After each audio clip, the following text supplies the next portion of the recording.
Yo, what's poppin'? All my peeps. It is I, your host with the most, Renaissance man, who always thinks he can, and champion of the peeps, Patty Pitts, back for another Raw Rewind, part of Pitts and Sara's wrestling show. What's poppin', Davids? There's multiple Davids there. See what I did? I know. There? When you That's say nice. it, I never know which one you're talking about because Which I is don't we. have the comments popped up. So I'm like, which David? Which say we put them both saying what's up. Richie Martinez is here. What's up? How we doing? And we've introduced the peeps in the comment section, but we have not introduced the best of the West. You can't forget about Sara Marshall. Sara, what's popping? Hey yo. Hey yo. Bernard is here also. Bernard, what's popping, dude? How we doing? Sara, We were missed on Saturday. I know, shockingly. I know. I thought about doing it and people were down with it, but I was like, I was so tired this weekend. I was like, I would not be fun to watch. You know what I mean? Like, I really wanted to talk about SmackDown. And we're even still talking about trying to figure out how we're gonna there's a lot to talk about. But yeah, I was just like, if I'm not in a good mood, it's not gonna be, why would anyone want to watch? You know what I mean?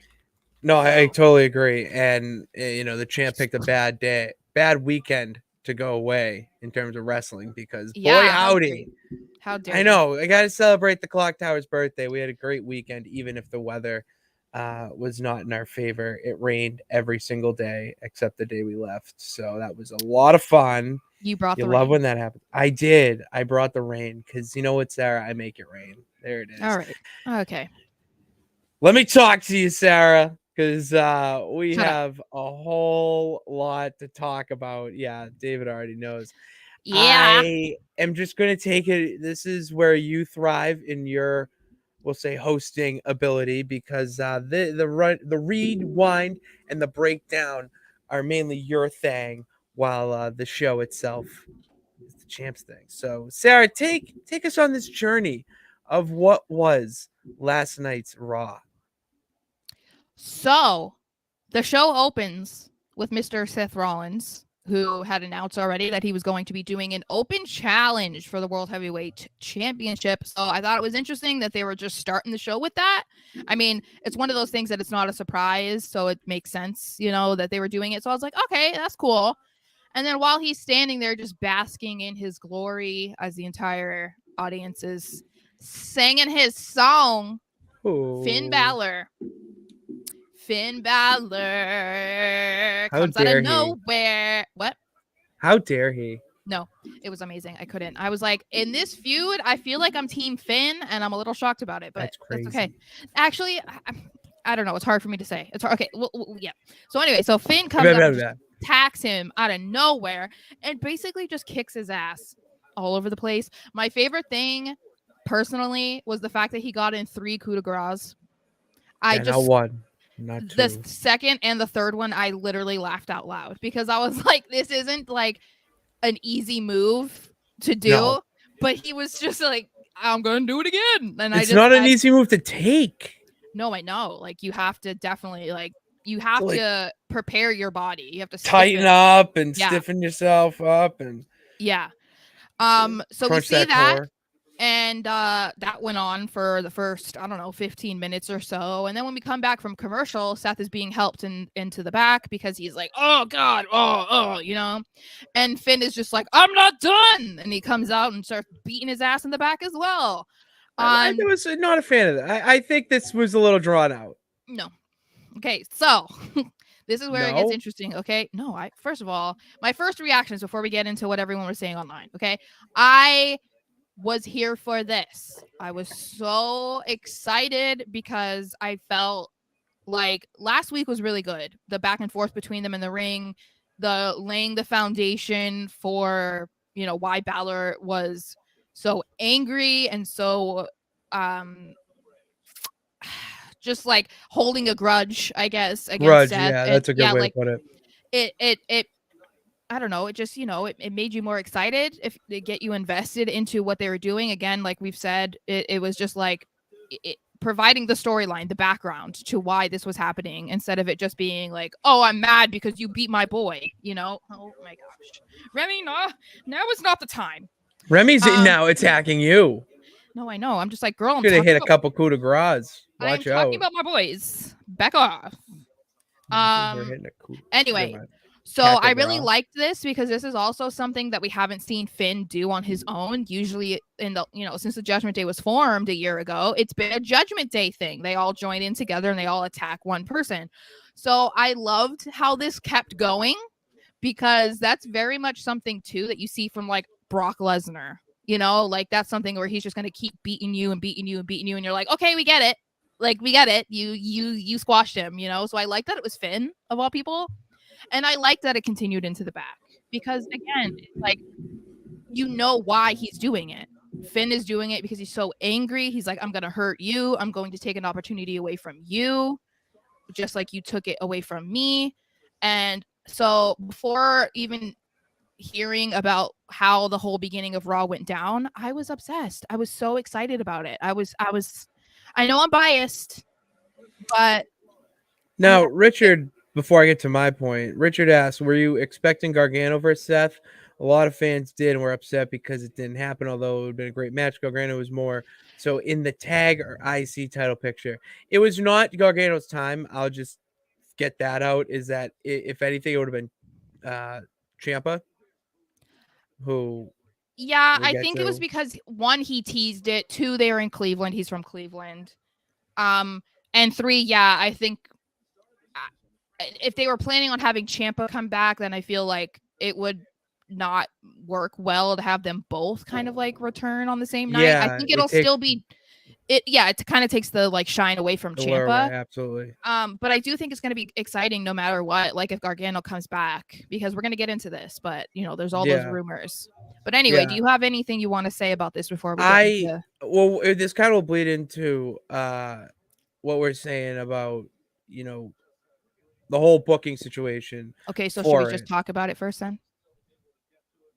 Well, I just let's just talk about it, Okay. because I think there it is, because this is Okay. where I really have a lot Okay. of feelings that it's all gonna blend together essentially. Okay, so the current rumor, and I say rumor because, like, you have to kind of like, I mean, I'm not Grain subscribed of to like salt. Fightful and whatever. I don't know. This is just what they're hearing. This is what the dirt sheets are saying. But they are saying that Vince McMahon changed basically like the first half hour of the show last night, and that the open challenge was supposed to go differently. Whether the match was supposed to happen or not, I'm not sure. But he changed it to have Finn do what he did last night. So fans were upset in general that the open challenge didn't happen. Then they were upset when they heard about Vince changed it. And then they, from what I was reading this morning, was that the original plans were not as good as what ended up happening. So I don't feel like it was an obvious thing, because people were like, this screams Vince. And I was like, you just say that every time it's something that you don't like. This was legit. This was cool. This put Finn over. Like, I'll keep going afterwards, but I want to hear what you have to say. But I don't think it was a problem. No, it was not at all. And I'll start by saying that Vince McMahon may have changed things. He didn't write the script. Okay. He's at a stage in his life right now where all he really wants to do is just have a say. He just wants a little piece of his thoughts getting put into the show because it's his show. So it's still Triple H's show. He's got the first call. That's what it's been reported. It's pretty obvious at this point by how things are being run that he is the final decision. With Vince right now, he's just showing him the ropes. He's showing him how to really develop a show. And together they're taking, excuse me, they're taking from, I would say, the best era in wrestling that put them to that point where they were a $1 million, potentially $1 billion corporation. And that was the late 90s into like 2008, 2009. So they're taking what they went through there and just doing it with the talent that the fans want to see because they understand that the wrestling fan has evolved in their knowledge. They know a little bit more behind the scenes and, peel back the curtain type of thing than they did in those days. You know what I mean? So do your stories and create your product based on that. That's what the fans want. If they knew all this and didn't want to watch, you wouldn't be selling out arenas. You wouldn't be going to the O2 for Money in the Bank. You know what I mean? So you got to evolve with the times, and that's what they've been doing. Now, back to my thoughts on the opening. Because of that, I thought it was brilliant. Everyone would have expected Ciampa to come out, okay, or the Miz, we'll say, or whatever, Johnny Gargano. If any of those guys came out and they just wrestled a good match, that doesn't do anything. That's like a house show Exactly. thing. It It's doesn't predictable. exactly. So what they're doing is you didn't expect Finn to just go on this ape shit heel run, which I loved it too, in the sense that we're finally unleashing that demon, pun intended, that heel Finn Balor, heel Prince Devitt, whatever you want to call him, was when he was in New Japan with the Bullet Club. So you're finally getting that and giving the WWE fan that, because they don't know that. And the fan who does know that, they're going to come to your product and watch because they know what he's capable of. And then on top of that, I'll segue into this, but after the break and what they did after it, I thought was even more genius. Oh, I didn't know if you were going to keep going. No, that's because you have some thoughts, and my thoughts kind Oh, of lead okay. into the next point. Staying with Okay. this, I think that's where we're going. Where Yeah. someone comes out. Yep. Okay. Yep. So I'll let you do your Okay. little piece there. So, yeah, I agree because I think that, the open challenge is great, but I feel like it would have, if people were going to be upset about how things went down, it would have been better if we didn't know beforehand that Seth was going to be doing an open challenge. It would have been better for him to start the show and say, I'm doing an open challenge. And then we wouldn't have had a whole week, trying to think about, who is it going to be? Is it going to be this person because they're in Cleveland, or is it going to be Ciampa because he's been backstage, or is it going to be this? It's going to be that. Like, it would have brought the unpredictability factor that was lacking from what the open challenge was going to be. This was something, like you said, we haven't seen yet. This is Finn just going on a complete heel run, because even some people were saying, I had someone I think say it in the comments, that they felt like Finn hasn't been a true heel yet since he's been with the Judgment Day, which I can see that to a certain degree. Like, the other guys obviously have kind of taken, that role front and center. But I also think it's because some people are already forgetting about the damage that they did against Edge, because Finn was very much involved with like putting chairs around their necks and stuff like that. But yeah, I think that it's just because so much focus had been put on like Dominic and Rhea, and then there was Damien's rise to power. yeah, and then also all of them were involved with the Edge stuff, so it didn't have you have that chance to focus on Finn. This is focusing on Finn, and that's why I like it too, because now the Judgment Day, they're obviously a group, but they're doing their own shit now, and it's like making them better. And so I'm really happy to see that Finn is getting this opportunity at the same time that the others are as well, especially because, we've talked about Damien finally getting his chance. But this is Finn's moment, and Finn is going to shine, guys. Heel Finn Balor is like so amazing. You guys just don't even understand. So, Rich Martinez, I feel like people think Vince throws out all the scripts and writes the show all over again like in the past. So far, it seems like he's just reshuffled and picked some outcomes. That's all. It's well, there's a little bit more to that, obviously, but tomato, potato, same thing. Basically doing the same thing. well, and I think, I'm still weary about, being completely on board with whatever Vince is allegedly doing, just because it wasn't that long ago that we had the Raw after Mania.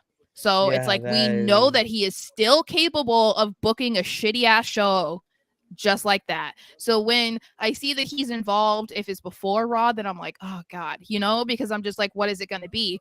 Then you had a banger of a show last night, and it was he was allegedly only a part of the did any changes to the beginning, from what I understand. That's what I read, just like the first half hour or so. And But like even if that didn't if everything was the same last night, there was no indication of anything last night that Vince had anything to do at the show at all. So I think that yeah, people are stuck in that brain, but that's because for most of our lives or most of the times that we've watched wrestling, Vince was running the show. So, you know, I've talked about how my brain is morphed into the Vince McMahon way of doing things, and so I can be like that, but I think that people just need to kind of evaluate how something goes before just blaming Vince because you don't like something. It doesn't mean that. 100%. Triple H is 100% capable of doing stupid stuff too. Yeah, So, he's done it before and will do. Anyone in that role is going to have boneheaded moves that just don't hit. It comes with the role. With what mm-hmm, he's doing now, you actually see a lot of what he did in NXT Black and Gold and what he mm-hmm, did when he was a wrestler in, I would say, his glory days and Reigns of Terror and, that Batista run, whatever, DX to V2. You can see that they're bringing that back, but modernized. I mm-hmm, mean, I'll bring up a point when we get to it, but there's a lot in plain sight that is a massive improvement already that just makes you want to actually watch instead of just tune out and only have it on because you're a wrestling fan. mm-hmm. And Agreed. I will get to this question when we get there because there is This a question right match that here. we talk about. Yeah, there's a Oh, match we talk about in the banners, and I will bring it up here because I thought the oh, exact same thing, but I loved it. So okay. So after all of that goes on, then we have The Miz who came out. And it's funny because when he first started talking, they were on commentary, like the cameras on commentary. I didn't recognize his voice at first. So I was like, who is really, this? Yeah, I didn't recognize it for, I don't know. It was, I'm kind I of can't remember if surprised. I But did or not. So I so The Miz is in the ring and he announces that he was going to be the one to accept Seth's open challenge.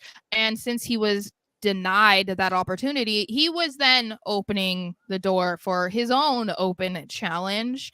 And that is when we get Tommaso Ciampa back. Okay. no one So will survive. the thing, yeah, first of all, his music is sick. Second of all, So happy they brought it back. thank you, Triple H, for bringing back first names. Because if Yes. you remember, right before he left, which was like what, 9 months, 10 months ago, he was Yeah. going by Champa because that was in the middle of like, it's Champa Riddle in theory. And it's just like, stop. Like, because They can have two Tommaso names. Ciampa is a great name. So I'm like, Great wrestling name. I noticed that they introduced him as Tommaso Ciampa. It was written on the screen. And I was like, thank you, Triple H, because it's just no. I loved that. So this was an interesting dynamic too, because obviously they were like allies before Champa got injured. And so some people were a little confused, but Corey did mention that like right away. Like they were kind of acting like Champa was coming out there to be like, hey, I'm back, buddy. Like, Ciampa's back and he's like, wait, I gotta go tell the Miz. Like, okay. Mike. Yeah, Mike, I'm back. So he attacks him before the match can even start. Loved it. Basically, Loved beats it. him up around the announcers table. And first of Oh. all, the couple things that I liked in there, the claps. Yes, the claps. The I love the claps and the claps. pat of that. Awesome. And then also he did kind of like verify why he was attacking the Miz during the match when he yells and says like the Miz never checked on him the entire time that he was gone. So that was like why he was going, ham on him. So yeah, Ciampa wins. And there is that rumor that is circulating about a reunion of DIY. So we'll see. I would love it because it gets them on TV. They're both so good in the ring. They're both so charismatic. They work so well together. Like, please give it to me. Like, I'm tired of them not understanding how to use Ciampa. I'm tired of them having Gargano on TV, off TV, putting him in like an elimination chamber, then being like, "LOL, just kidding," and like, I'm just ready.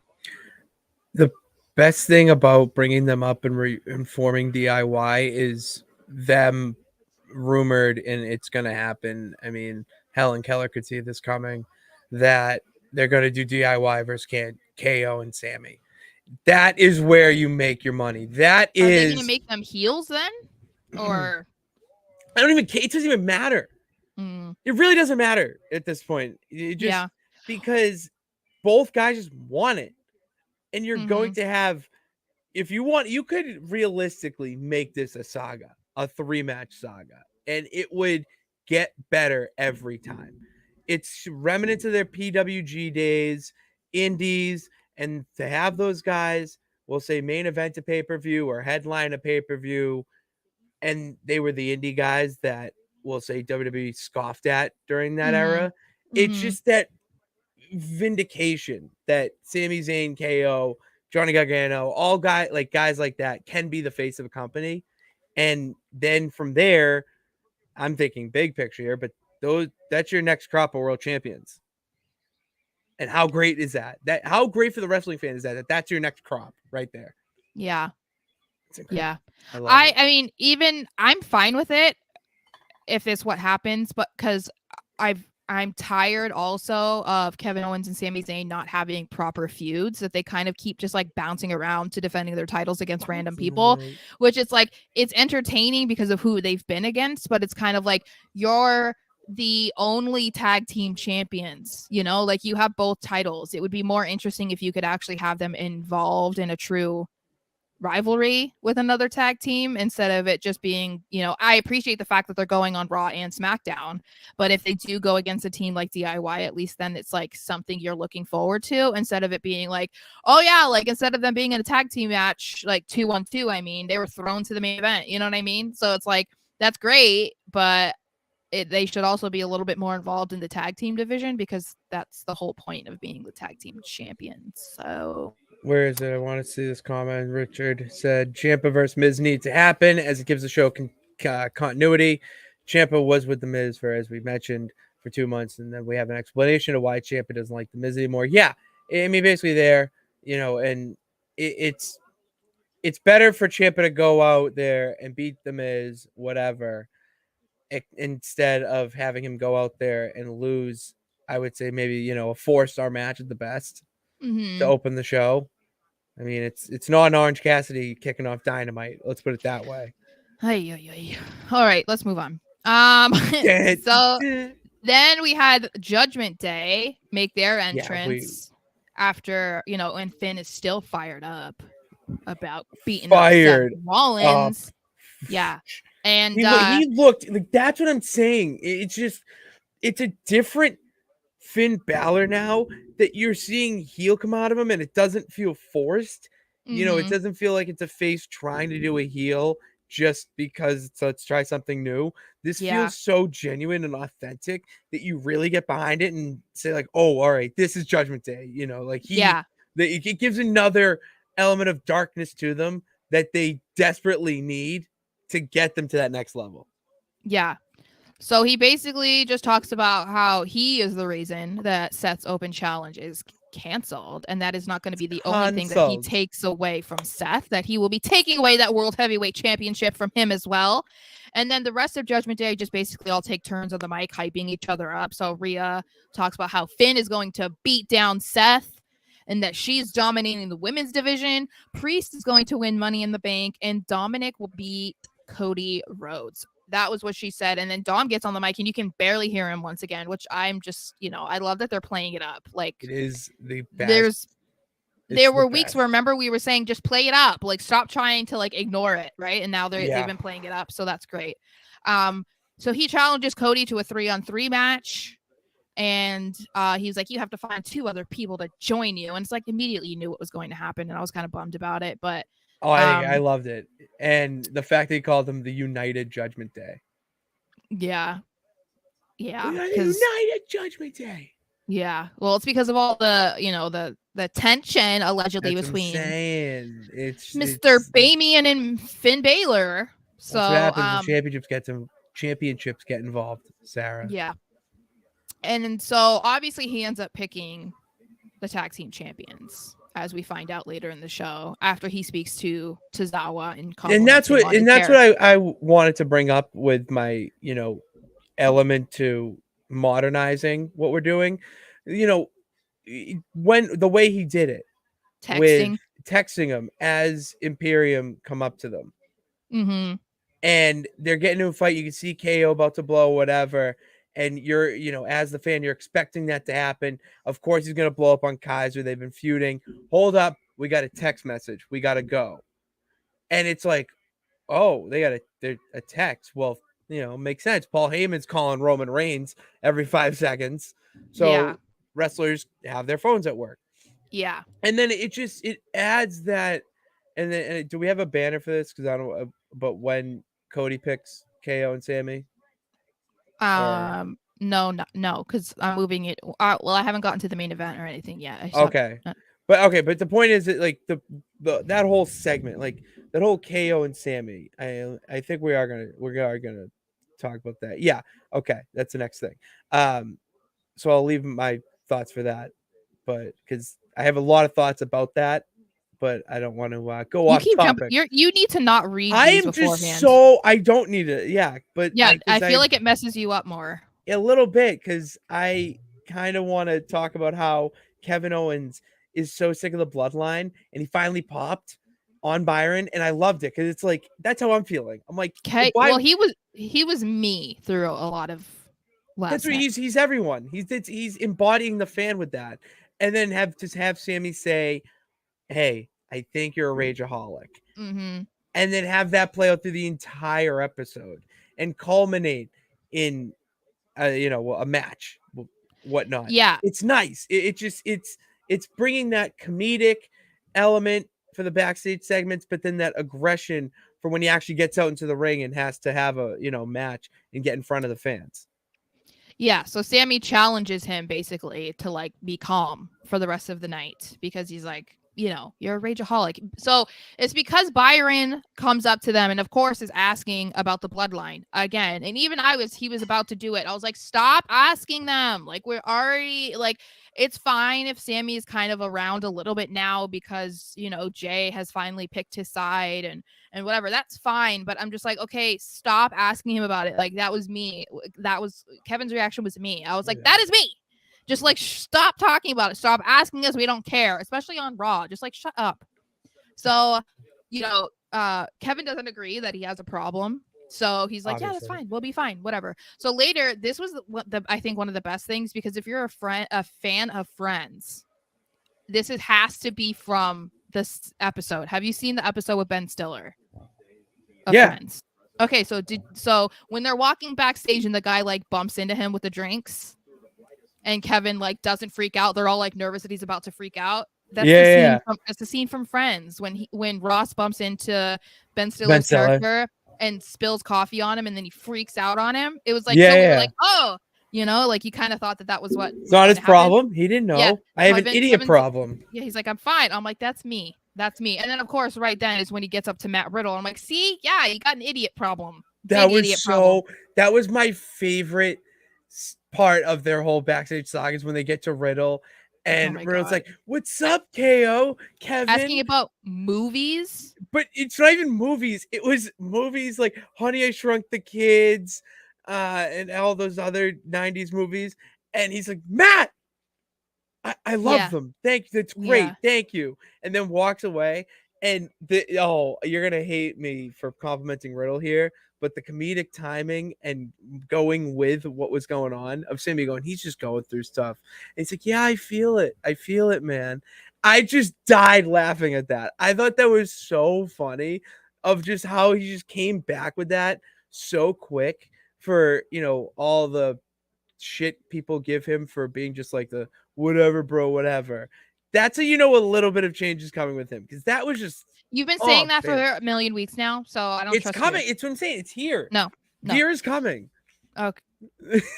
Okay. So then this progresses into the main event, which was Cody Rhodes, Sami Zayn, and Kevin Owens versus the Judgment Day. I don't have a whole lot to say about this because it was just a phenomenal main event. It was a great match, and of course it would be because of who was involved. So. People were saying, I noticed a lot of people saying that WWE almost never fails to put on like a great tag team match or a great like 3-on-3, 4-on-4. So it's like good at it. They're so good at it. And of course, Cody, Kevin, and Sammy win. I mean, it was just like, I don't know what else to say. Like, you can talk more about it if you'd like, but I just, it was a great match. There's not. That's all there really is to say about it. will only add that I just loved how everyone got their moment. Mm-hmm. Everyone got their time, and it built up so well. Every moment built up, really well with one another. And it sucks that Judgment Day lost because you're like, oh, they shouldn't they win? No, Yeah. Cody needs to win right now. He needs to get that win over in that match. I mean, getting help from the tag team champions. All right. So he's gonna win with the help of the tag team champions. Now I saw this comment earlier on, and we wait here for your comments for anyone who's new, because we don't want to just jump ahead and get all Pitts brain where we're all over the place. But someone had a comment about the main event. And Richard posted there it it is. again. There it Yeah. is. It was Richard. Cody and Sammy KO won yesterday. Does that mean they will see Cody lose at Money in the Bank to Dom? It'll get down. It'll get Dom heat. It's something to brag, and you can make it make sense if Brock shows. That's it. There you go. There you go, That's the only Richard. way I think Cody loses. It's the most predictable outcome, and sometimes in wrestling you need a predictable outcome to get to the end of the story that you know nothing about. All right, once you have that mindset, then you're okay with things that you would wish turn out different. Yeah, I think the only way that Cody loses is from Brock. I don't think he'll lose if Judgment Day gets involved. I think that's played out, and we saw Cody almost beat Roman when the Bloodline got involved at Mania. So it's like I don't think that he could, be like beaten down by the Judgment Day and lose. I mean, it is just Dominic. He even said it like, and then there's Dom. But yeah, no, I think it'll be Brock. But I think it'll be hilarious. Brock literally flies all the way to London just to like have Cody lose and then like, all right, Incredible. job is done. Bye. Yeah. I think it'd be funny, but all right, we have to. I do want to get to questions from Kingdom of Razor. That he has okay. a couple here, because we did talk about Judgment Day. His question is who's China's? We'll say the next generation of China, Beth Phoenix and Rhea. Who was it? Beth Phoenix or Rhea Ripley? Why? It's Rhea Ripley in my eyes, just Yeah. because the stature, the way that she actually is interacting with the men in the ring right now, and the fact that even I said, Sammy, just hit her, just like go for break that barrier, because that's gonna make the product better. It's gonna have Rhea Ripley put on great matches with guys, and maybe other female superstars put on matches with guys that you wouldn't expect to be good. I mean, Candice LeRae wrestled the Young Bucks in PWG and like hardcore stuff. They can do that now. So you're not going to go that full throttle with it. Well, turn it down to like 2 or 3, and you get a little bit of the China in the 90s. I mean, with her going for anything continental. I mean, immediately I would say it's Rhea, but I think it's kind of difficult to compare them because I think we're in a lot different time period than when Beth was around, because Beth, for a lot of when she was like stepping up to the men, it was kind of comedic in a way, because it was either with Kali or Santino. It was like it was never really like super serious, unless maybe she was in a Royal Rumble or whatever. It was never really I mean, I feel like, we're in a more sensitive time to that kind of thing than we were when Beth was around, but I feel as far as how we've seen their careers go so far, I think Rhea has definitely been used more in a similar way that China was than Beth ever was. I think I would Beth agree with was that. like Beth was definitely, the dominator of the women's division, but we didn't really see her step up to dudes as much as we've seen Rhea. And Rhea's not even been on the main roster for that long, and we've already seen teases of her going against multiple guys. So yeah, I would definitely say Rhea. And Rhea is just so amazing, dude. I'm just like obsessed. I'm When she so came out, obsessed. I was like, that is the leader of the women's division. Also, Corey Graves. I feel like yo, I'm listen. sorry. My nephew was sitting next to me when he said that. And of course, he doesn't know. Like, I had just told my sister about all of this We'll stuff. say the That was, incident. the incident of Rhea's Go look it up. Instagram stories. I'm not talking about it on here. Well, and this is the thing, right? So let me just say from a We're woman's perspective. we're semi kid friendly here. Yeah. But yes, so from a woman's perspective. woman's perspective. So I follow her on Instagram, But I don't check stories often, so like I don't usually, if I do, I check the first few and then I'm like, okay, I don't care. But when I saw the photo that was like, creating such a stir, I honestly, Such a stir. I had to like look at it to be like, are you sure? Because to me, what she shared, it wasn't like obvious that it was, from right away, because yeah, people don't think about it like fan art that is submitted for the most part. If a wrestler shares it, they just see fan art and share. Like they're not necessarily like sitting there looking at it like, oh yeah. Oh, that's disgusting. You know what I mean? So I think that she just quickly saw that someone like edited a photo or whatever and just like shared it, because I mean, that's just my guess, because honestly, I had to like really look at it to be like, oh, okay, I'm sorry, like, but you're saying fan art and edited a photo, and I know what it is. well, It's just, oh you my know what I'm god. saying. You know Yeah, you what I got to mean. look at it. The champ is not talking about that type of So, content in this yard of stream. I'll tell but you if you that. did miss it when Rhea was coming out, Corey was like, "Oh, Kevin, you're a big fan of hers. I saw that photo you sent to her for her Oh, Instagram story." And I just was like, "This is when you know that Vince is not around, because there's no way in hell that Vince would ever be like, yeah, go ahead, say something like that, Corey." you wouldn't But think to. That's why, I and was they just, would be too scared to say that because they'd be like, "What do you do? Like, what do you mean?"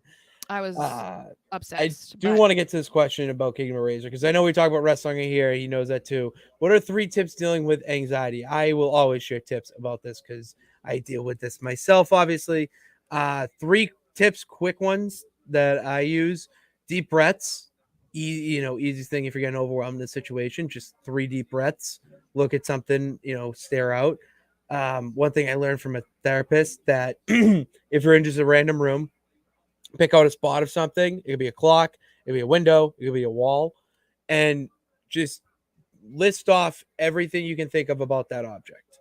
It calms your mind down, and then you can just, kind of talk yourself off of that mental ledge and go back to, whatever you're doing. And then the one that's more of a can't really just do it when you're out, more of like an at-home thing or in your comfort zone thing, is the thing in life that gives you the most joy, that if anyone tried to make fun of you, it doesn't care. You don't care. You love this thing 1,010%. Put that on, or it's something really stupid. Just put on something that will really numb and calm your mind, that you can just zone out and forget about the world. So that's the 3 that I use daily. I'm still trying to figure it out because I have anxiety and I've literally had it since I was a toddler, and that's Yeah. not exaggerating. I was like, from childhood trauma I've had Yeah. from so I've dealt with it like debilitating anxiety. So I still try and figure this kind of stuff out every single day. Sometimes what might work one time for you to kind of like calm you down is not going to work the next time, so you kind of have to try and figure out what works best for you. Usually it's like, get off your phone, maybe turn off Get anything off that your could be like phone. stimulating. Sometimes sometimes taking a nap, laying, or even just laying there, listening to music, Yeah, peaceful music. journaling Journaling's a journaling good one. but Listening to music's the best. Yeah. and then there's lots of now like apps and stuff that have like calming music, or like calming like things that they can say to you and stuff like Like that. a kaleidoscope too, if you want to look. If you're a big visual learner, visual Yeah. person, they have And then kaleidoscope calming images. also, if you try, like Pat said, a comfort show is sometimes really good, because I don't watch a whole lot of TV. But if I feel like I kind of need something to distract me, but that I won't care necessarily if I kind of like stop watching, so I don't feel like I'm missing something, I watch Impractical Jokers. And I know that it's not going to be everyone's cup of tea, but it's such a stupid show. And I've seen like every single episode. So I'll just put that on, and it just makes me feel like a little bit better, because I'm like, oh, okay. Or even watching Friends. I watch Friends Yeah, sometimes. good You wholesome know, shows. Yeah, yeah, I just watch something to Friends. kind of like get your mind off of it. But it's just kind of something that unfortunately you have to try and figure it out on your own, because what Everyone's different. works for one person won't work for another, or like I said, sometimes what works last time is not going to work this time. So especially if you're a newer person with diagnosed anxiety. Like experiencing it, yeah. Because Yeah, because I a family member just started experiencing anxiety last year or 2 years ago, to the point of they were hospitalized 3 times in 1 week because they thought something was like actually medically wrong with them, and it ended up being anxiety attacks, but they had never experienced them before, so they didn't know. And now they know, and how to kind of like try to calm themselves down and try not to trigger it worse. So it is, it's different for everybody. It's very So different. Good question. Sometimes um that's what the champ does. Help his peeps yep. any way we can. So let's move on to Chelsea Green. I don't even want to talk about the match. I don't We care don't about the have match. to. I mean, we have a lot of other But stuff to talk about. Chelsea Green's TikTok compilation, as I say, it was pure art. Whoever came up with this is an absolute genius. It was a great segment just showing how much of a Karen she is and how she was reacting to it. Be like, I don't appreciate everyone filming me and you guys showing all my personal images. I didn't give you permission and blah blah blah. I was just like, this is exactly why they should have given her a better chance her first time around in WWE. And it is possible that she wasn't ready maybe the first time, or she wasn't comfortable with herself or her character, or she whatever. We've talked about how maybe it was best for Cody to go off and experience the indies and other promotions, or Drew McIntyre, because then they came back and they're better than ever. So maybe that's something that Chelsea had to do. Yeah, But outside come on, Alexandria. she is thriving. She does not. I don't care that she gets squashed every single week. Doesn't Basically, matter. she's amazing. I thought this was so random, but so good. And the fact that you have them face off against Caden Carter and Katana Mm-hmm. Chance, Mm-hmm. give them the win. They both look great in their own way in the Mm-hmm. match. Chelsea Green Mm-hmm. looked great in the ring, where you could put her, I would say, against most people in a feud singles when we get to that point. And the NXT, the other two, just look so ready to take over the tag division. I'm waiting for them to win the, at this point, undisputed tag team titles and just have a dominant reign, because they're electric, and the chemistry, the I know. moves, the creativity. Like, how can you not love them? Like, they need a name. Like, they're so good that we're I calling them by know. their just ring names. They need a Mm-hmm. tag team name. Yeah. I want to call them Um. the After Party. I know, right? I did think it was a good way for them to have a redeeming self. They're redeeming themselves after losing to Ronda and Shayna. I mean, not that they Yeah. needed it; they were great against them anyway. No, But but you need to get them a win. Yeah, absolutely. yes. So I did see the comments from RJ Jr. and Richard about Rhea. We're gonna talk about Rhea and Natty and stuff. So we will get to your comments eventually. I have so many comments.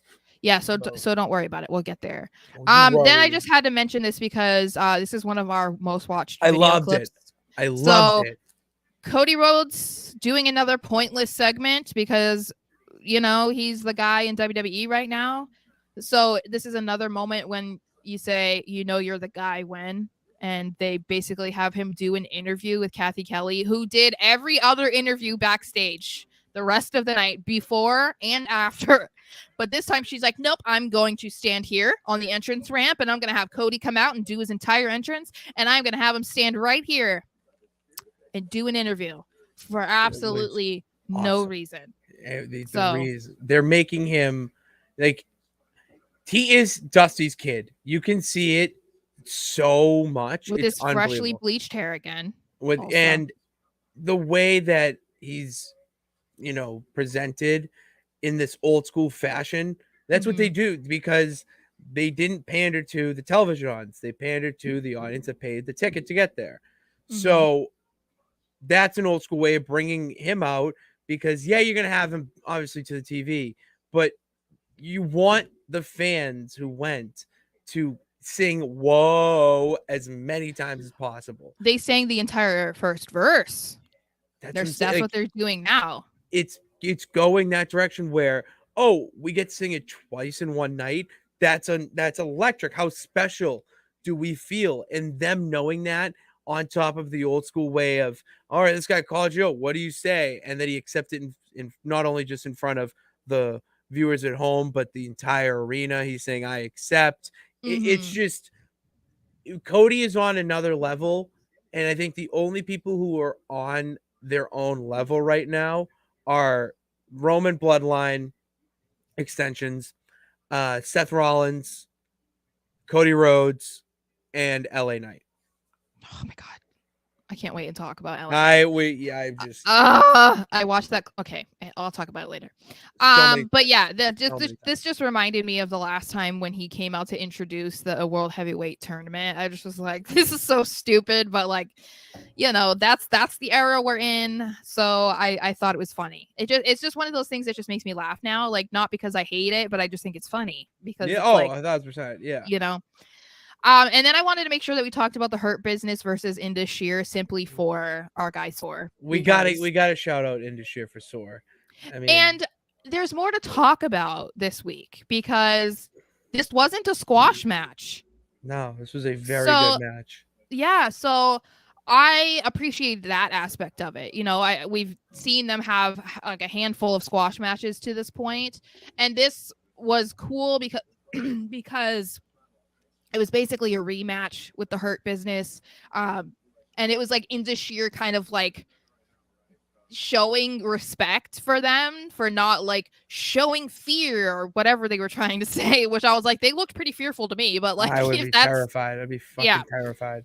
yeah. So I thought that was cool and that it was their first match of actually having the guys, their opponents, not just be like ragdolls. You actually got to see Shelton and Cedric kind of do something Get in some the offense match. in, yeah. Yeah, so I thought that was kind of nice. So like the match wasn't very long, and obviously Indus Sheer won, but I thought I appreciated I it. I love this match. I mean, you kind of I'm gonna echo what you say. It was a good match. They got good offense in. It showed that you could put Indus in the tag team title picture once Mm-hmm. that gets flushed out. My biggest observation from this is how good of a manager Jinder Mahal could be. The Mm-hmm. way he He's come a long looks, way. Speaking of, oh my god! I mean, the man's climbed the mountain, really, and he's the reinvented himself so many times so too. many times, and he went from being a legit joke and Yeah, not the haha KO Sami Zayn funny, like the Jesus Christ jobber bad. yeah. Like And put him out of his misery, please. seriously, Like, just release him so he can find yeah. his way somewhere else. Mm-hmm. And he became W champion. He's now the manager of Indus and the way he's, I would say, presenting himself is just this very mean, very cold, dark, brutal guy. And you need that type of guy for Indus because he can still be a mouthpiece. He's going to be their mouthpiece. And Yeah. that's the next step of his wrestling career, where he can make these guys just dominant. I mean, that's kind of another direction the tag team division's going, where it's a lot of fun storytelling and all that, but there needs to be dominant. There isn't like a dominant force. I could see them being another Authors of Pain, Mm-hmm. and it's just them getting that moment. They could have some really good feuds, and they're just building up the tag team division. Start with them. Well, and I love seeing more managers Yes. because that's something that I miss about older wrestling, that there were so many guys in manager roles. And I like it too when there are guys that aren't wrestling, like that they're not active. I like when it's like that's their role, like they Yeah. are a manager or a woman, because we've seen that now where it'll be someone will be a manager but they're active, like they're getting matches too, and I don't know, it just doesn't hit the same way for me. So I Yeah. do like that this is possible, that this is what Ginger's going to be doing, but it doesn't close the door on him still wrestling. But I'm interested to see what happens and how this attempt at having Indus Sheer up and be successful this time, because it seems Yeah. like they definitely like them a lot more Oh than yeah. the way that Veer was originally. So Veer was coming. he was coming. He was coming. So Logan Paul weasels his way into the Money in the Bank Not gonna like ladder my opinion. match. You're not gonna like my Um, opinion. yeah, I have a lot of opinions. So we knew this was going to happen. I mean, we knew it before, but it was obvious because when we come back from commercial, there's Logan sitting at the top of a ladder underneath the briefcases with a spotlight on him. So you're like, okay, cool. So how are we going to do this? That was basically more of the question mark of, okay, how are they going to make this make sense? And they kind of didn't really make it make sense. And I'll give you reasons why it doesn't really make any sense. But anyway, so he's just talking about how he spoke to executives, and because of his poll, he got put into the Money in the Bank ladder match. Talks about how he's going to win, blah, blah, blah, blah. He's the best thing that Cleveland has right now, blah, blah, blah. Ugh. I know. And then we just have, Not wrong though. I mean, then we just have the guys except Damian Priest, which someone mentioned in the comments. Someone did. There's a Every reason. other guy in the Money in the Bank match comes out. We start with Ricochet.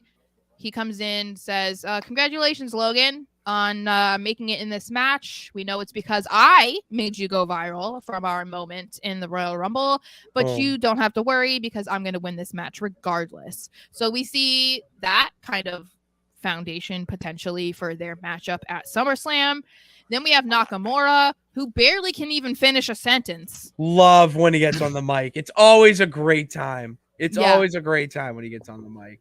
Yeah, so you know, he couldn't really say anything until Mr. Oh, LA yeah. Knight. This was without a doubt one of the best pops I've heard in the past year. And I mean, I have to tell you, 2023. I watched the clip like 5 times today. Okay, Oh, so I'm I right think there with you, girl. Right there I with feel you. like it's possibly one of the loudest pops of the night, easily. Yeah, mine is Cody. I have to tell you, I wrote down his promo. You wrote down his promo. Yeah, I wrote it down. Okay. Yeah. Entertain the champ. Let's go. Well, I'm not saying I'm going to sit here and pull it off. I'm not being him. I'm just telling you I want to break down the stuff. Well, I'm not going to be like... I got really excited. I thought you were about to act out. No, right I'm not now. going to do an impression. I never said that I'm an impressionist. No, but he comes out and he says, "Let me talk to you," because I saw some of you guys say that in there. And then he says, "Let me talk." I look in this ring and I see Ricochet, I see Nakamura, and I see 2 guys who are as useless as basketball cleats. And I was like, that was one of the funniest fucking lines I've ever heard. But see, no, and that's good, but I thought it got better. And then he says, then I look and I see a guy, he makes videos for 14-year-old girls and wants to call himself a megastar. And he's like, there could only be one. And he says, I tell you what, Logan Paul, I brought you a little gift. It's a map. If you follow this, you'll find the exact directions on where you can stick each and every one of those bottles of Prime. Yeah. Right. And then he says, because that case has my name on it with everybody saying L.A. Knight. Yeah. And I was like, it was without a doubt like that. If there is a definitive moment where you are backstage and you are the WWE creative execs, whoever, and you needed that, what's up with this guy? Why are we so in on him? That is it. Yeah. All right. That promo, that crowd interaction, that pop, that's all you need to know that this man, just launch him to the moon. Just launch him. So it's incredible. Before we get into all of this, want to be fair and say Santos Escobar also does come out and says the same thing, that he is going to win. Butch comes out, doesn't say anything, just starts the brawl by punching Logan immediately, and that's how it goes, right? And then Logan climbs back up with the ladder and starts flexing and doing whatever and kissing he kissed the briefcase and says, "Come home with me." And I was like, you're not trying to seduce a woman here. Like, I don't know what you're doing. No, but anyway, it's as close as he's gonna get. So okay, so let's break this down. The thoughts on Logan. Okay, so we knew this was going to happen. We even talked about it, last week when they announced that Logan was going to be making his return to Raw. We already knew this was going to happen. So this wasn't necessarily a scenario that we considered where he was going to be going above, Adam Pearce and whatever to put himself in the match. But here we are. He's in the match. My only takeaway from this is well, one of my only takeaways is he cannot win. You cannot give him the briefcase. You can't do it. Okay. I'm not even saying who should win. I'm saying anybody but Logan Anybody. Paul. I don't give a fuck who Like, wins. Just not him. and but then I also had this idea too. It wouldn't make sense for him to win either. Not even for the reasons that we've talked about, because he's not active, he's not consistent. He if if he had the briefcase, he'd never be around. Not even talk about that, right? It's based off of what he said. Okay? So he said he wanted to be in the Money in the Bank ladder match. So he called the executives, WWE executives, and said, I want to be in this match. Put me in this match. So they did. Okay. If you have that kind of pull, why the fuck do you need to win the Money in the Bank match then? Wouldn't you be able to call the executives and say, I want a championship title match against Seth Rollins. I want a championship title match against Roman Reigns again. Couldn't you do that? Why would you need the briefcase? You got the pull. You got put in this match without qualifying. Like, it wouldn't make any sense. You know what I'm saying? It wouldn't make sense. It wouldn't? Is that what you said? It would not. No. Oh, okay. No, I'm agreeing with you. Yeah, I'm just and waiting for the... that was one of the things that I immediately thought of, because I'm like, okay, obviously they're going to have to come up with some sort of, I don't know, reasoning for how he gets put in the match. And if that's what they're going with, then him winning makes absolutely no sense, because like I said, you don't need the contract. And he got the match with Roman Reigns in Saudi Arabia by basically just being like, I want to go for the title. Like, you don't need the briefcase. Like, so no, it wouldn't make sense. This is to just get him in the match. And right. All this is why I'm okay with it as of now, because he is not winning. There are 5 other guys that deserve it more. I would say 6. I just don't know how many are in it right now. Off the top of my head, 7, right? He's 6. Yeah, so it's 6 others. Yeah, 6 others that deserve it more than him.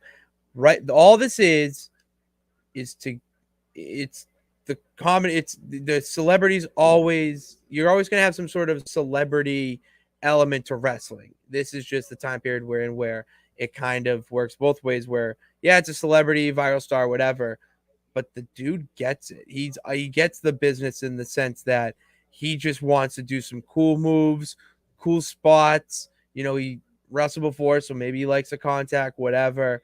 He just wants to get a paycheck from it, but he can do it. So they're going to put him in these matches, and they're going to have him go up against guys like Ricochet, like LA Knight, where it creates these viral moments. And then on top of it, you can set up in this match Logan Paul Ricochet. If Logan Paul costs Ricochet the match, boom, that's a feud for SummerSlam. Don't even need any other explanation. Yeah. That's the root of their problem, is that he cost him the match. So yeah, I'm kind of here for Logan Paul doing some crazy shit off a ladder. Honestly, like if that's why I just don't. I'm curious about how far he's willing to go, because it's not like how his other matches have been, where, I mean, I think that basically his wrestling matches are a bunch of spots. That's kind of like what it is. He doesn't have a whole lot of like there's not a ton of wrestling, is all I'm saying. There's like there's a little bit of wrestling, but it's mostly spots, which, like, that's fine, because if you're not going to take a ton of time to go around and like actually learn how to do like intricate stuff, well, at least learn the safety aspect of these things that you want to do. So I did think it was funny though, because I saw people who were commenting on Twitter. I was just curious what people's thoughts were about Logan and like the reaction. And I did see this one person who said that he needed to be in this match because like the other guys just like suck or whatever, and that Logan is better than like 90% of the current roster and blah blah blah. And I just was like, I just answered with laughing faces, because I was like, you're joking, dude. Like, this is a joke. To be a joke. And he responded to me calling me an NPC.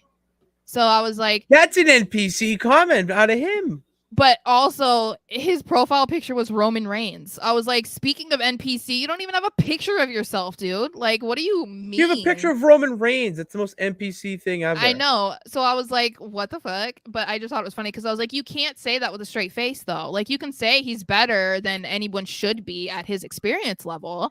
But I wanted him to tell me, okay, name the wrestlers that you're saying he's better than. Please tell me. You do it. Because you couldn't even say he was better than The Miz. You can't. You can't. Like, but I'm just saying, like, Miz has been around for how long? You can't say he's better than the Miz. You can't. So I wanted to, but I don't know if he blocked me or if he just didn't want to answer. But I'm seeing three wrestlers in the comments right now that Logan Paul is not better than, and or not comments, banners that we have set up, oh, okay, that we have like teed up, and all yeah, three of them no, are I know. my So we don't want Logan to win. So if we're saying that Logan isn't winning, no. right? Then there's all of this talk about these rumors that have been circulating for a while, basically since LA Knight was put into the match, that the current rumor is the executives have no plans of making LA Knight winning this match, that they don't have him winning.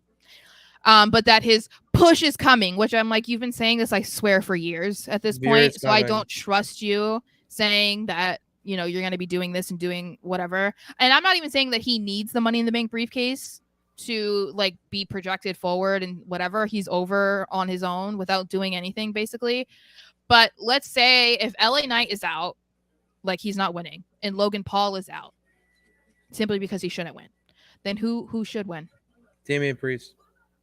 Yeah, I feel like that's the only thing, right? You gotta send Judgment Day to the moon. You gotta put them so over and really emphasize their dominance on Raw. The way you do that, you make Rhea Ripley champion, check, but you need a guy out of that to also have some leverage or some hardware. And they can collectively band together to like intimidate Seth, you know, to like constantly make it like Damien's gonna cash in. They're gonna beat him up and then Damien cashes in. You know what I mean? Like there's all sorts of ways that they can use that to their advantage. And that's nothing against Butch, Santos, no, Ricochet, Nakamura. SmackDown. You got to think of guys on SmackDown who they just can't win because they're not going to cash in on Roman. If anything, it's, you know, so you have to think that way. And LA Knight, I mean, he doesn't need to be sent to the main title picture right away. If you give him the U.S. title, I think that's all fans really want at this point. And who better to dethrone Theory than L.A. Knight? Yeah, I'm just like I'm not sure. You did that. I'm not sure that I trust really how they would be with LA Knight. So that's my problem. Richard did say, did you notice that Priest wasn't in the Money in the Bank segment yesterday? Does this mean he's the winner hiding in plain sight? Him and LA Knight feel like the only true viable options. Agreed. We basically just covered that. I had no idea what his question was. I just saw the beginning. But yeah, if the rumors are true that LA Knight is not going to win, regardless of the fact that the executives and the people in the back are aware of how over he is, which, I mean, he got one of the loudest pops, like you said, basically probably other than Cody last night, and maybe Sammy and KO, maybe, but even then, that's the main event. But think about that. They're gonna get those pops. Well, and think about it though. We're saying LA Knight, is one step below them as far as how loud the audience got for him. That's incredible. It doesn't even matter that it wasn't maybe the loudest of the night. The fact that we're saying that you might have been equal level or close to Cody, that's insane.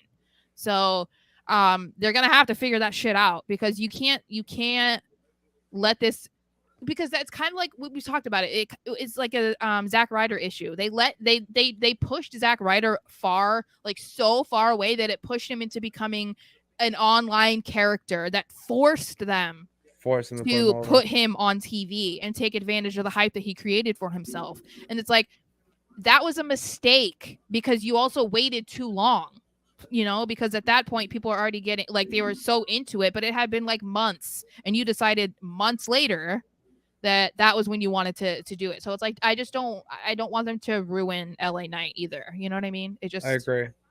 It worries me a little. Then we got into Ludwig Kaiser versus Matt Riddle. Gentleman. And did you notice did you see the rest of my banner? Yeah, you see the smiley face? I mean, it was the first thing I noticed when I checked this pre-show.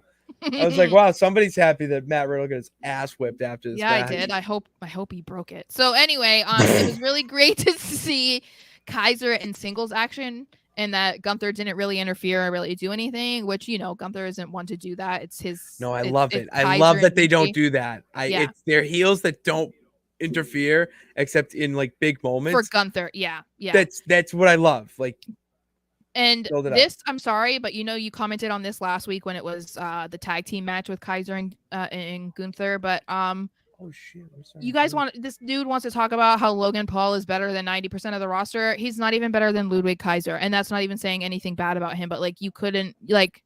People just don't want to give credit to Kaiser or Vinci for how good they are. This was a complete display of how naturally good Kaiser is. It was also, in my opinion, just a great showing of how much better Kaiser is than Matt Riddle in the ring. Riddle is just so. No, Riddle's good. I I'm hate not to tell saying you, I'm not saying he's bad. Did I say he was bad? I'm you saying didn't Kaiser's say better. he was I'm bad, saying but Kaiser is bad. he Kaiser is is. better. He is, but I know where And you're going down with this. Riddle is Okay, I know sloppy. Yeah, he is. he's more of a That striker. no, he's like no. It's not even. Oh my He's god, I can't even MA. tell you. Like, Okay, wait. did you like that So finish? That finish of the match was incredible. no. So Okay. obviously Kaiser loses because you can't have Matt Riddle win and after losing a week before, whatever. It was whatever, doing whatever. You can't whatever. Okay, whatever. I don't know what I'm trying to say. Anyway, Riddle me this, Sarah. Matt Riddle wins. And then Gunther's like, fuck this boy. And he gets in the ring and he was like, we gonna take you down, brother. And what I hated was that they even let him kick Gunther a couple times because I was like, Gunther's literally just standing there waiting for you to kick him. Like he's like, that's not a natural reaction to anybody. If someone kicks you and you're just gonna be like, oh, and just like stand there and wait for the next one. I didn't appreciate it. So he got a couple kicks in and then Gunther was like, I'm sick of this. And so him and Kaiser just beat him down. And I love that they were doing this on behalf of their boy Vinci because they were like, you took our boy Vinci out. We're going to fuck your leg up too, bro. And that's what they did. So. Nice use of bro there. They did. Yep. And then Riddle gets carried off. Yep. Crying like a little baby. Oh. Crying like a little baby. So I'm assuming that this is going to further their feud, possibly for Money in the Bank. That is if he can stand. Because, he was hot. He's getting help. All right. Yeah, you got attacked by your boys. Yeah, and he did that to Vinci. After the match. So? It's another unwritten rule, all right? Imperium just breaking these unwritten rules of wrestling. I can't believe that you're becoming a bigger fan of Matt Riddle than Imperium. It's actually embarrassing. Not bigger fan, but I need to be the person on this show. No, this is my show too. It is, but there's two sides to a coin. Yeah, but doesn't mean that we have to be disagreeing on everything. No, I'm not trying to. I actually do like. I like the direction they're putting Riddle. I actually really like Riddle, and I like that he wrestles without any any elbow pads, any knee pads, any socks, any boots, any shoes. I like that he looks like he's just in his undies. It's jujitsu style. That's the point. No, they don't it's wrestle. Like Ken Shamrock. They do not wrestle. No, jujitsu. They're not in undies. That's not how. But that's how he's incorporating the wrestling world. They were. What do you mean? The Rock and Triple H and Stone Cold wrestling undies.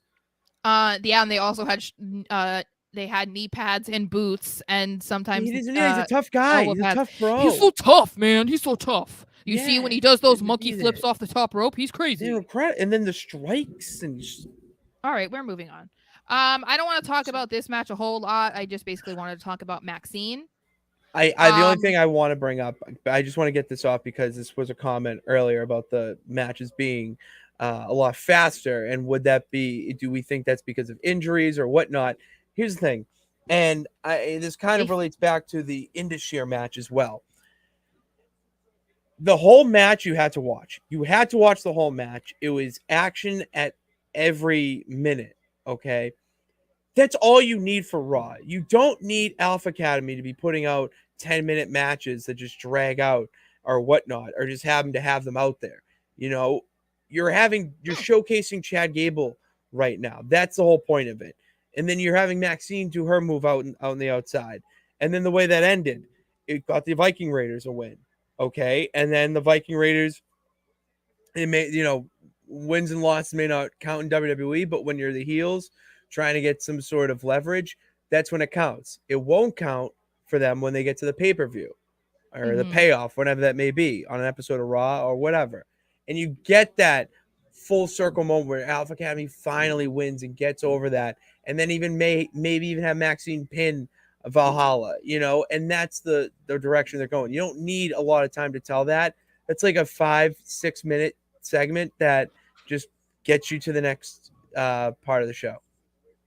Yeah, I mean, all I was gonna say was that it was entertaining, and it was cool to see Maxine do a suplex again. That was basically all I was gonna say.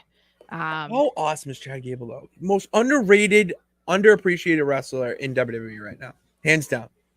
Yeah, well, we give him the credit. Maybe he's a fan. That's why I'm saying. That's what I'm saying. know? We give credit where credit's due, Sarah. We do. So I did see someone ask about Rhea and Natty, so you can find was that comment awful. so that we can talk about it in a Yeah, second. let me do it. Yeah. Don't put it up yet, though. I won't put it up yet. That's banned. Okay. Comments. So we see that Natalya is going to take on Rhea Ripley. That was announced last week, I think. So we knew this was happening. So Rhea makes her entrance, and Natalya is talking backstage to Kathy Kelly and says, what happened at Night of Champions has really rocked her to her core, and she's still trying to figure out where she fits in all of this, and said that this match was a chance for her to prove to Rhea that she belongs, and a chance to prove to herself that she still belongs. So as Natty is making her entrance, first of all, she like hugs a kid for a while, and I was like, oh, because her little promo kind of made me a little sad. I hated it. I couldn't stand it. She was on the side of the ring, and Rhea attacks her. So basically, the match doesn't even begin. So then my question is, what is going on with Natalya, and where do you think this feud is going?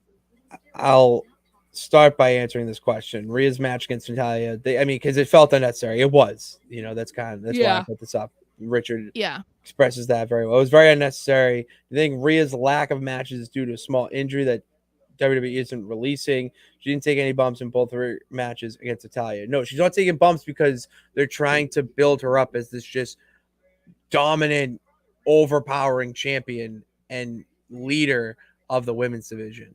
I mean, look at her. She plays the part very well, and she does it even better in the ring. I don't care that she's not taking bumps. She really shouldn't against people like Natalya. Like, to be honest with you, I don't care about Natalya. I don't. I like send her to NXT, send her to somewhere else. Like, there's no room on the roster for her right now, and I just don't.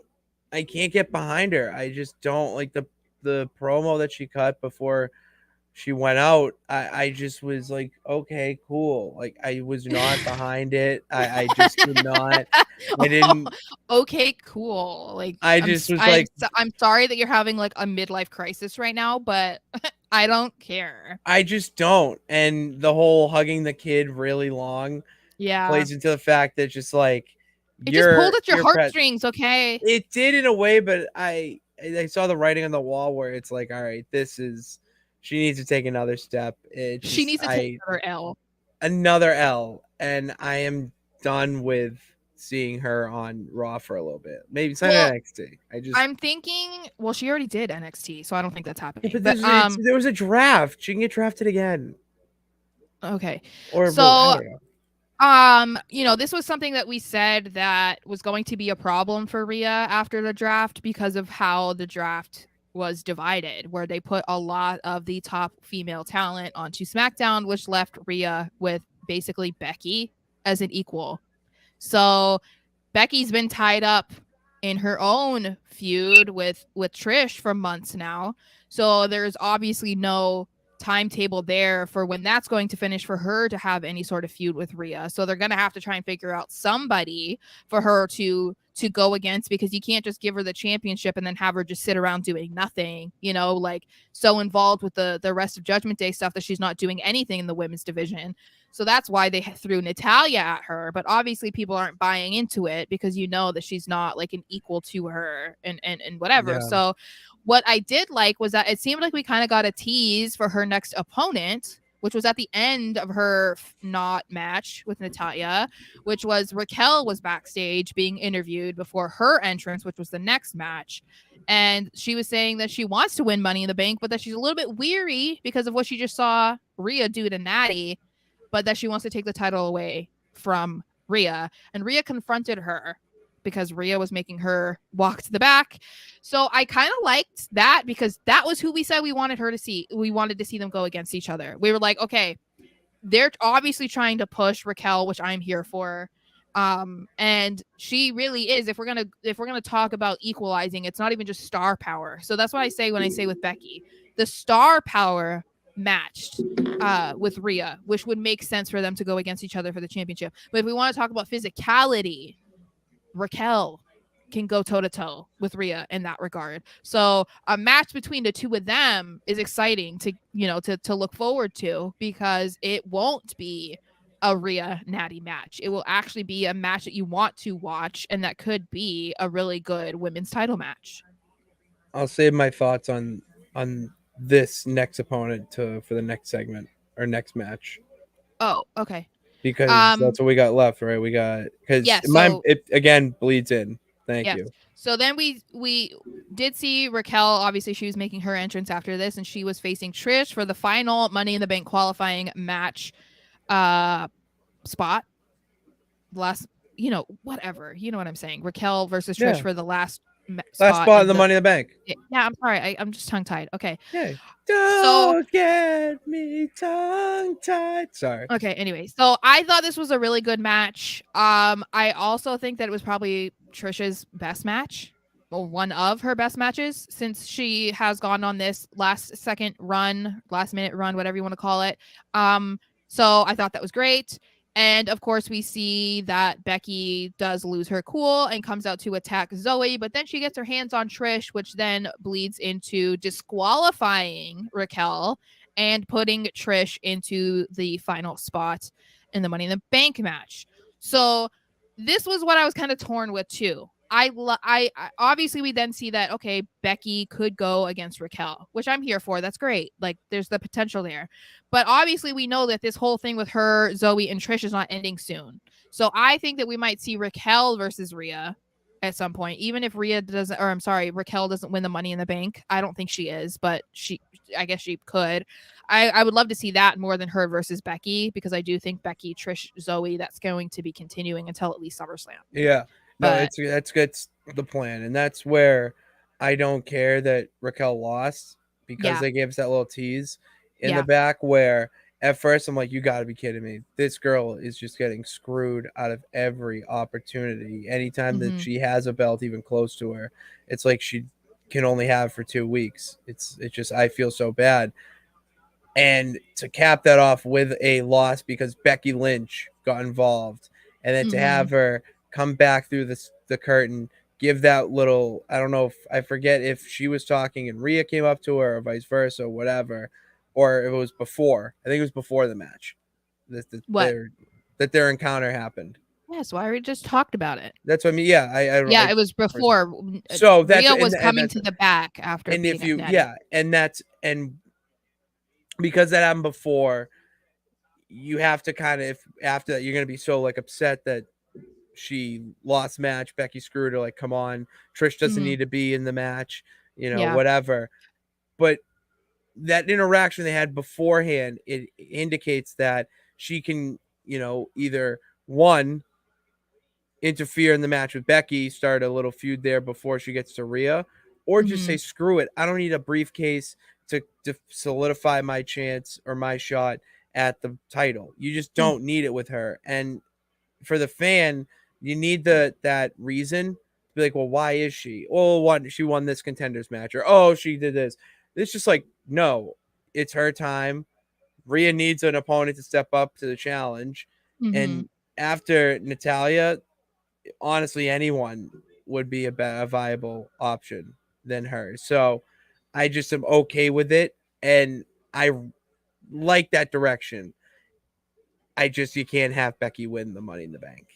So I just saw too that Richard said, and we're gonna get to RJ's question in a second. He said, were you surprised that Trish, an older wrestler, got into Money in the Bank? UK fans would love her, but for someone that doesn't wrestle much, I was surprised that she was added. Does this lead to Raquel versus Becky? Like we said, so we just covered that. But Rhea, I wanted to it's gonna be say, Rhea, yes. I think that Trish was added to further the feud with Becky, because I don't think all three of them, they're not going to win this match. It's No, not that's going to gonna be be. a side story. Yeah, they're going to ruin it for each other. So I think it's basically going to be Zoe, Becky, and Trish are not winning the women's Money in the Bank. I don't think that's happening. I think it was just to further their storyline. Trish might not even do a whole lot in this match, because why does she need to? She doesn't have to do any crazy stunts in this match. She doesn't have to do anything that involves her hitting a ladder. She doesn't have to do anything. Zoe can do it all, basically.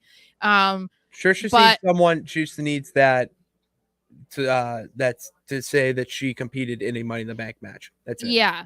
So I think that it's probably just fair to assume that the three of them are just going to continue their own feud, and it might become an issue just exactly how Becky let her anger get the best of her, which then led to her getting Raquel disqualified, instead of making sure that Trish was not in the match, to have even two more people in the match that wanted to make sure Becky doesn't win.